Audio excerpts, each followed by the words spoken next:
Here's a bit of a sad one. U.S. filmmaker Brent Renault reportedly killed by Russian forces in Ukraine. I heard about this when it happened on Twitter. Award-winning journalist and colleague who survived were fired on near a checkpoint in Irpin. This is an incredibly dangerous job to Journalist? like in an active conflict.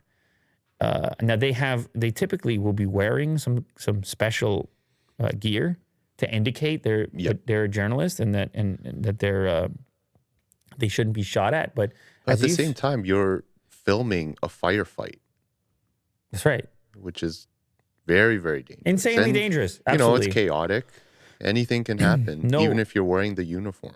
You know what? And it's not even just that. It's airstrikes and shelling, and you're just in a incredibly volatile situation. So let's see here. He was reportedly killed by Russian forces in the flashpoint town of Irpin outside Kyiv. A U.S. photographer, Juan Arredondo, was wounded. He's 51, hit in the neck, and died after coming under Russian fire while working on Sunday, according to local police officials. Jane Ferguson, reporter for PBS NewsHour, who was nearby when he was killed, tweeted, "I just left a roadside spot near Irpin, where body of American journalist Brent Renault lay under a blanket. Ukrainian medics could do nothing to help him by that stage. Outraged Ukrainian police officer, tell America, tell the world what they did to a journalist." Well, now, of course, this is a thing as this news begins to spread, where it's another one of those moments where the longer this thing goes on, the more groups get involved and the more emotions that get associated with it.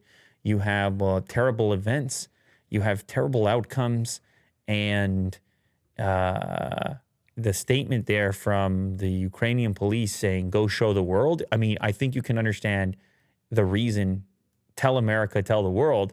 He's saying, look what's going on over here. Mm-hmm. Here you have your own citizen reporting on the thing, and now he's dead.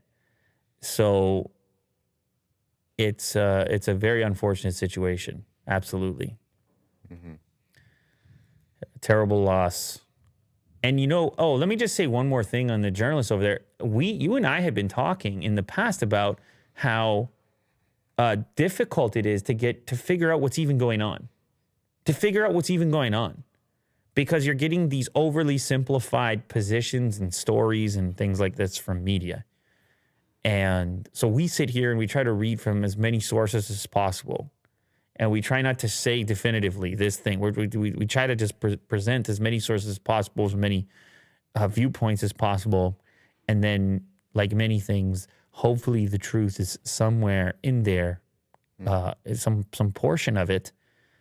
It's never not going to be complicated in this the times that we're in and the way that information flows.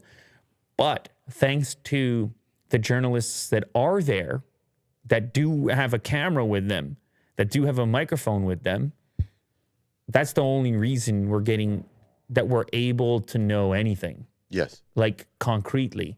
Mm-hmm. That if they're to say, look, this in the back, this building is blown up, or these forces are right over there and they're attacking this particular target, in the absence of them being there and taking that risk, these stories are lacking a lot, and therefore decision-making on this end, public opinion, et cetera, it all depends on these things. Mm-hmm. So it's from that standpoint, it's an incredibly courageous thing to be doing. Shout out to the journalists.